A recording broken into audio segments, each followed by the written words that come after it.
Grand Rising. How you guys doing? I hope you guys are having a great Thursday morning, safe and healthy, and just doing whatever it is that your purpose, your divine purpose, has called you to do and be.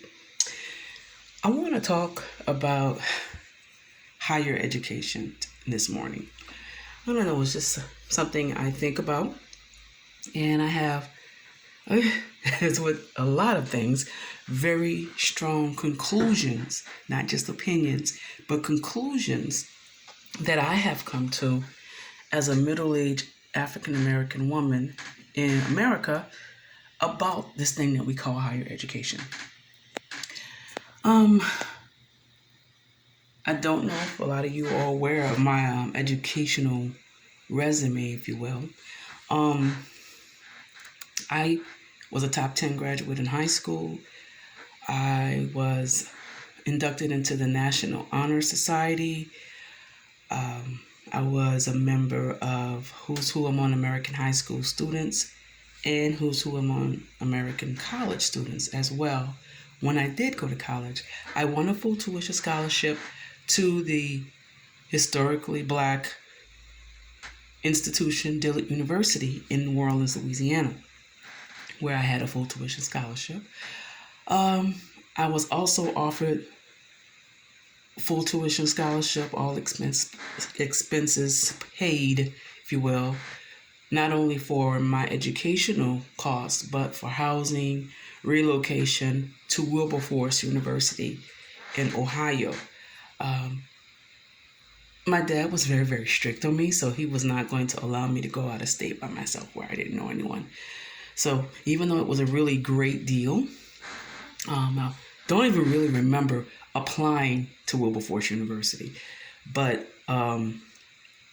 nonetheless, they offered it. I turned it down because I was obedient to my father. You know, I lived in a day and a time, well, even as a college student and a young adult, we listened to our parents. We obeyed our parents. So I did what I was told, which was you're not going to Wilberforce.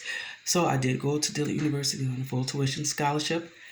I attended Dillard University for about a year.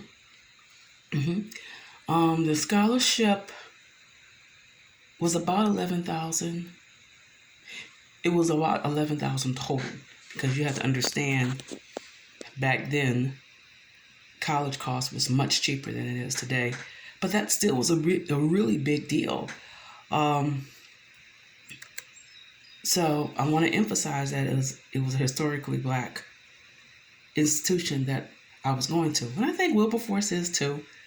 But anyway, so I went to Dillard, bright-eyed and bushy-tailed, and, going to get my college education. I don't have to get into debt for it. Doing what my dad told me to do. And, I've always been a very eager, hungry learner. So I was excited, And my experience at Dillard University was the very best, very disappointing. Just quite honestly, the curriculum was not challenging enough for me. I'm the type of student where I'm going to challenge the teacher. I'm going to ask the teacher questions, not just for the heck of challenging the teacher or giving the teacher a hard time or heckling the teacher. But I'm like, okay, if we're at the college level, then I want to know A, B, C, or D.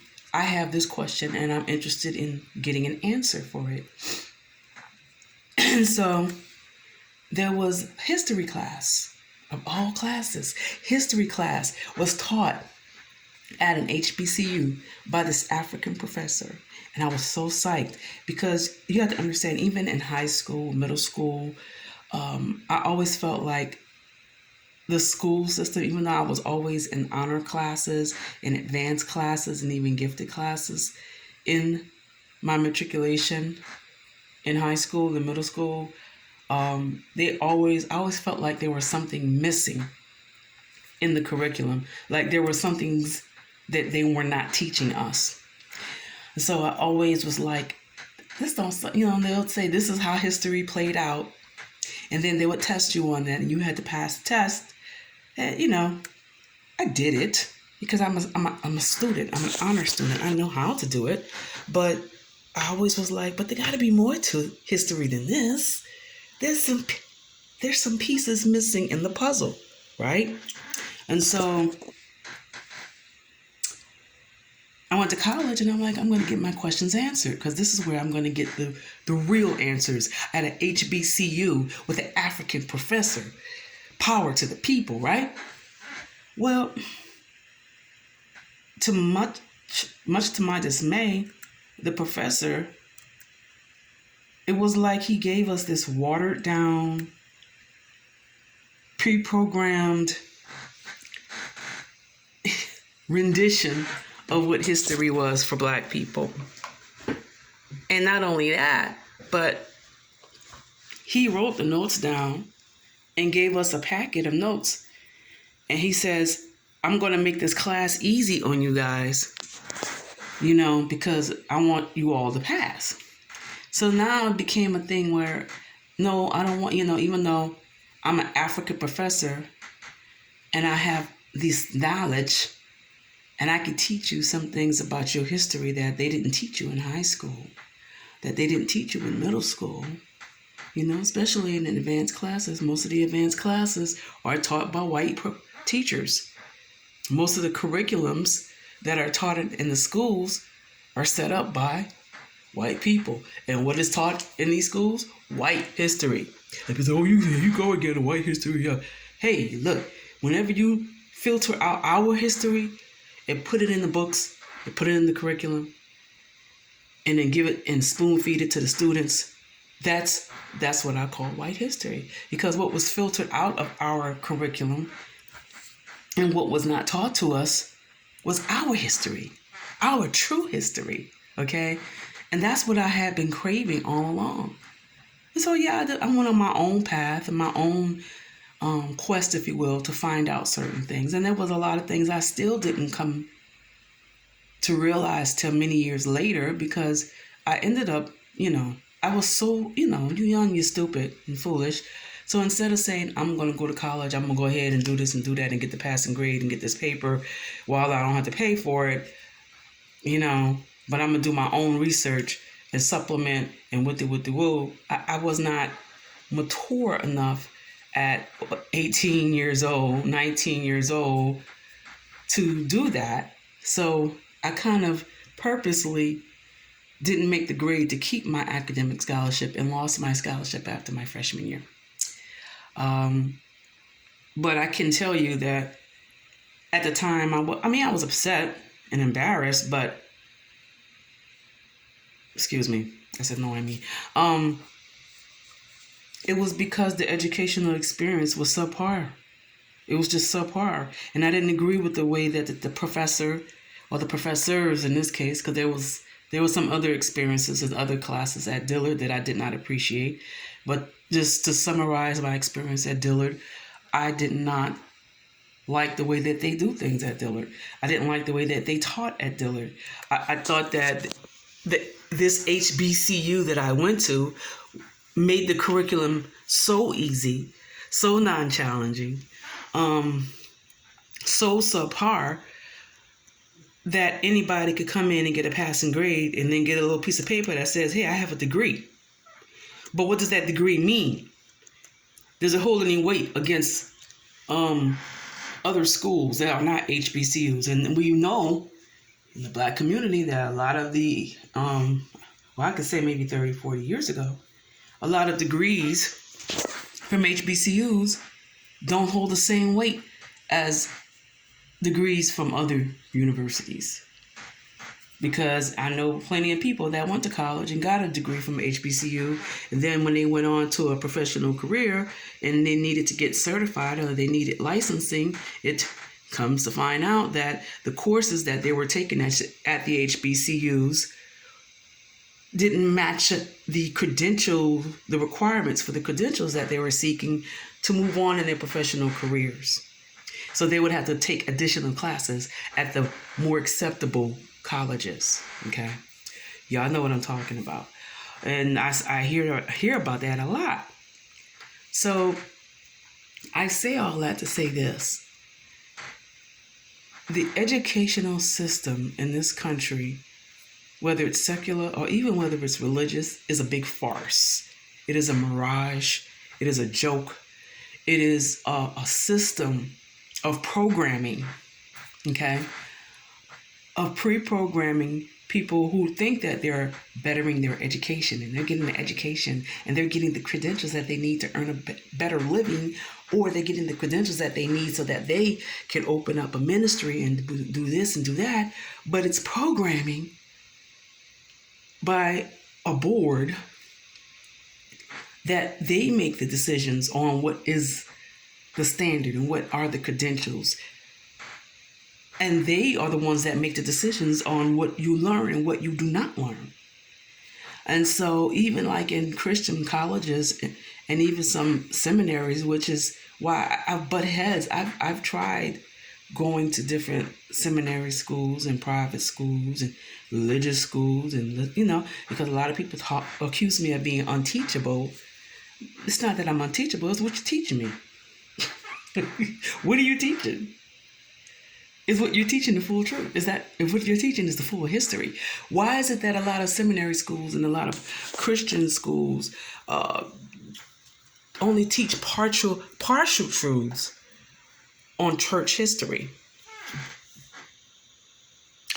Whole church history. And the reason why I know that, and it's not only because I've gone to certain schools in the religious arena. I went to ministry school, the Potter's House School of Ministry.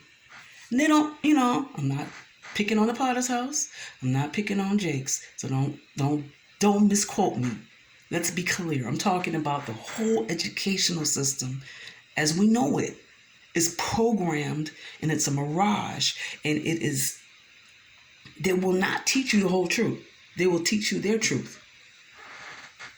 They will teach you what they want you to know. They will teach you their version and their understanding and their perspective and their programming. It's programming. But the stuff that I know about church, the early church and church history, the stuff that I learned was stuff that I learned on my own.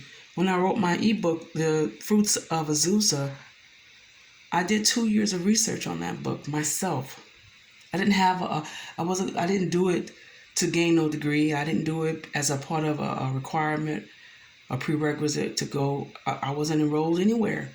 It was just something that was totally led by the Ruach.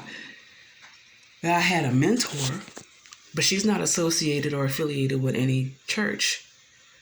She's just a spiritual mentor who help people who have been exploited and abused in church to heal. Pam Shepherd.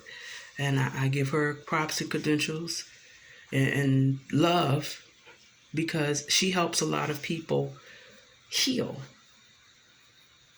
And so anyway, I did my own research on church history, and what I know now, and I do not sit here and pretend to know everything, but what I learned on my own in the research and what I eventually ended up writing in my ebook, The Fruits of Azusa, is more than what I ever learned in church.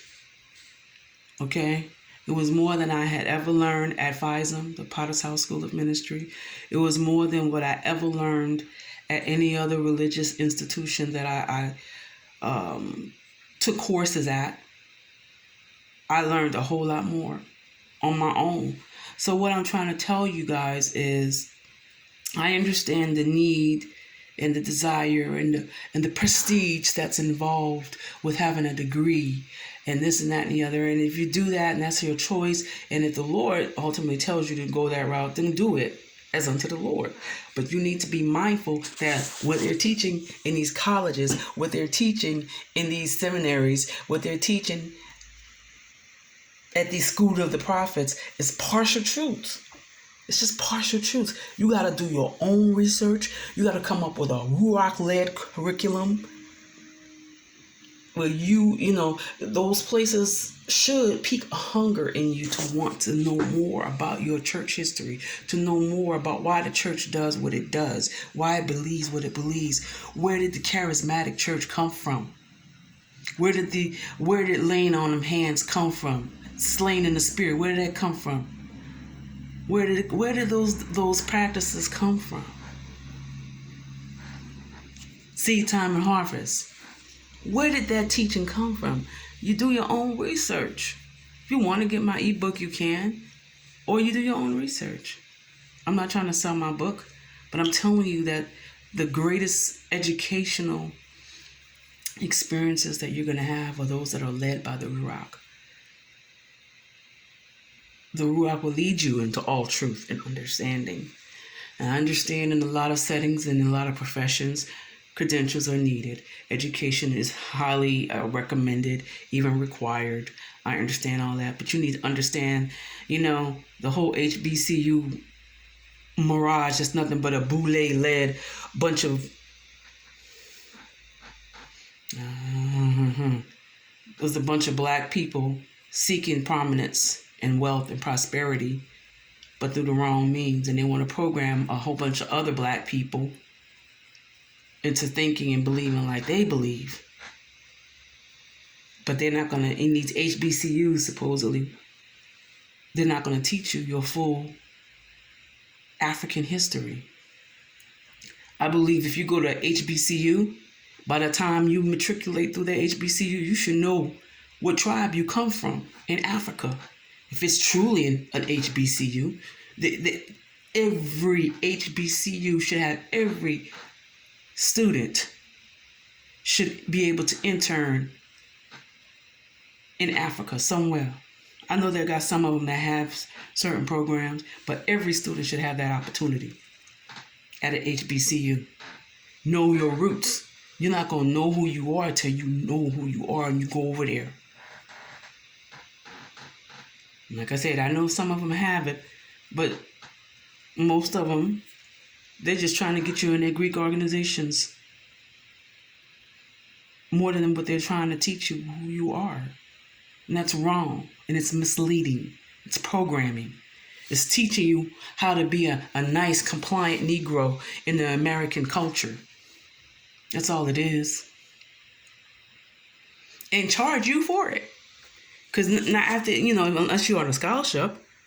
But if you don't have a scholarship, you have to go and take a loan or attend to be in these schools, to be programmed on how to be a nice little Negro in America.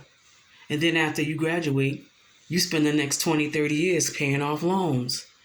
So you get in debt to be lied to and to be programmed on how to be a nice, compliant Negro, how to be comfortable in your captivity, and how to make somebody else rich. It's all a big mirage. The educational system is a big mirage. It's a lie. I know a lot of people won't agree with me on it, but hey, won't be the first time. So if that's what you do, you do you.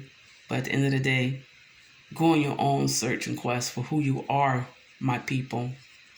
Because these people are lying from the church to the government, to society, to the schools, even the HBCUs, they lying to us. They're not telling us everything. They're not telling us everything. Don't be 50, 51 years old and you're just coming into the knowledge of this. Young person, know who you are. And don't let a college, don't let a church, don't let society tell you who you are. Yah will reveal to you who you are. Y'all be blessed. Shalom. Defund false prophets.